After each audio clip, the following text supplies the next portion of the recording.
सरल रेखा यानी straight line के अभी दोस्तों हम आपने फॉर्मूला देखेंगे। मैं हूं सुरेंद्र खिलेरी और आप इस चैनल को सब्सक्राइब कीजिएगा। आपको दोस्तों हमारे इस चैनल पर क्लास 11 NCERT मैथ्स का कंप्लीट सॉल्यूशन बिल्कुल फ्री ऑफ कॉस्ट मिल जाता है। तो देखिए हम अपना पहला फॉर्मूला की बात करते हैं। देखिए यहाँ पे थोड़ा हम बेसिक जानकारी भी अपना प्राप्त कर लेते हैं। एक सरल रेखा कैसे बनती है? दो बिंदुओं को या तीन बिंदुओं को मिलाने से बनती है। ऐसे एक ही सीध में, ये जैसे आपका ए बिंदु है, ये बी बिंदु है। यह जो सरल रेखा होती है इसकी दोस्तों आपकी एक स्लोप होती है, ढाल होती है। और ढाल को दोस्तों हम किससे लिखते हैं? tan थीटा से लिखते हैं। और यहाँ पे आपका थीटा एक्स एक्सिस के साथ पॉजिटिव दिशा में बनाया कोण है, जिसको हम अपना झुकाव इंक्लिनेशन भी कहते हैं, विथ एक्स एक्सिस की पॉजिटिव डायरेक्शन।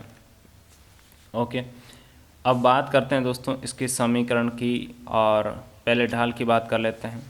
तो इसकी ढाल दोस्तों, यदि आपको ये थीटा गिवन नहीं है लेकिन ये दोनों पॉइंट गिवन है, जैसे यहाँ पे इसका x1 y1 गिवन है, ये आपका x2 y2 गिवन है, तो स्लोप m बराबर आपका रहता है y2 minus y1 by x2 minus x1, या y1 minus y2 by x1 minus x2, जहाँ x1 not equal to x2।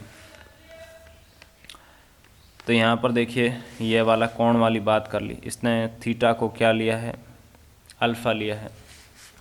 तो आपका ढाल tan अल्फ़ा से दिया जाएगा, यानी यहाँ पे थीटा की जगह आपका देखो ये अल्फ़ा दिया होगा, तो आप ऐसे समझ लीजिएगा कि tan अल्फ़ा आएगा। तो इसने कोण अल्फ़ा लेकर किया है, और alpha not equal to 90 degree.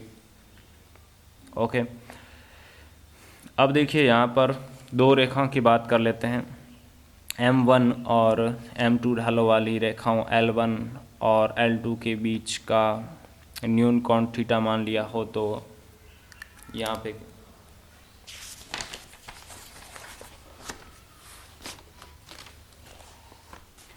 आपका tan थीटा कुछ इस प्रकार से रहता है, M2 minus M1 by M1 plus M2 का मैग्नीट्यूड, और जहाँ ये आपका नॉट इक्वल टू 0 रहता है।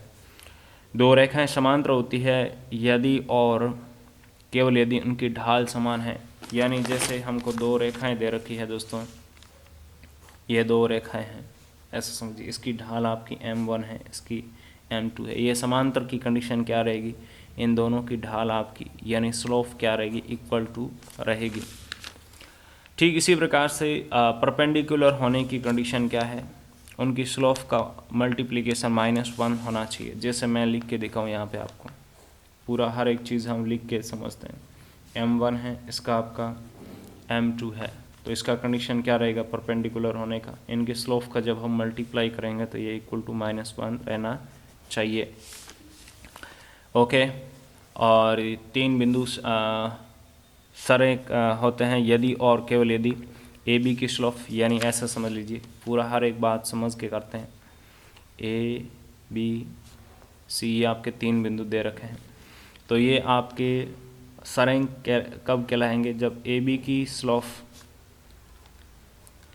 इक्वल टू यहाँ पे बी सी की स्लोप रहेगी। ठीक है, यही बात कर रहा है।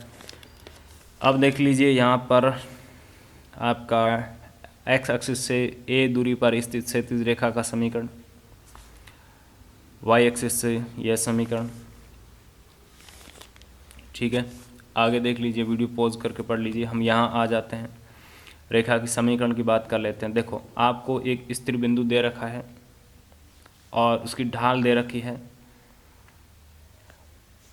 और रेखा पर एक यह बिंदु अन्य बिंदु स्थित है, तो आपकी रेखा की जो समीकरण है ये इसके द्वारा दी जाती है। ओके, और यदि दो बिंदु दे रखे हैं तो इनका आपका समीकरण कुछ यह रहता है, यानी ऐसा समझ लीजिए इन दोनों की ढाल आ जाएगी जो कि m है। ढाल हमने ढाल का फॉर्मूला देखा था, क्या था? y2 minus y1 by x2 minus x1, तो बस ये एक फॉर्मूला याद है और ढाल का सूत्र याद है, तो ये तो आपको याद हो ही गया। ठीक है, ओके। और यहाँ x1 और y1 दोस्तों ध्यान रखिएगा, उसको लिया जाता है जो कि यहाँ पे सेंटर की साइड से हो। x1 y1 उसको लिया जाएगा जो कि यहाँ किसके साइड हो, सेंटर की साइड हो। दूर वाले को x2 y2 लिया जाता है, इस बात का जो आप ध्यान रखें।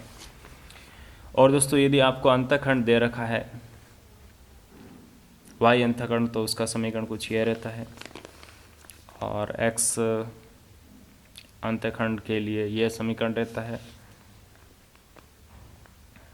ठीक है, और x और y एक्सों से क्रमशः a और b अंतःखंड बनाने वाली रेखा का समीकरण आपका दोस्तों ये रहता है। उसके बाद देख लीजिएगा, ये आपका लंब रेखा का कंडीशन, यानी ऐसा समझ लीजिए जो लंब रूप होता है उसके लिए ये आपका समीकरण रहता है। लंब रूप कैसे बनता है, ऐसे बनता है लंब रूप, देखिए आपका ये आपका यहाँ पे ओमेगा कोण रहता है और ये आपकी लंबिक दूरी रहती है, और यहाँ पे जैसे ये ए बी रेखा है, तो इसका समीकरण जब हमें देना हो तो हम किसके द्वारा देते हैं, इस समीकरण के द्वारा देते हैं। उसके बाद देख लीजिए, ये आपका लंबिक दूरी का सूत्र और ये समांतर रेखाओं के बीच की दूरी का सूत्र। तो इस प्रकार से अभी हमने सरल रेखाओं के जो भी फॉर्मूले आपकी क्लास 11th में काम में आते हैं और अन्य क्लास में भी हो सकता है ये आपके काम आएंगे, वो देखें। वीडियो कैसा लगा कमेंट कर बताएं। Thank you.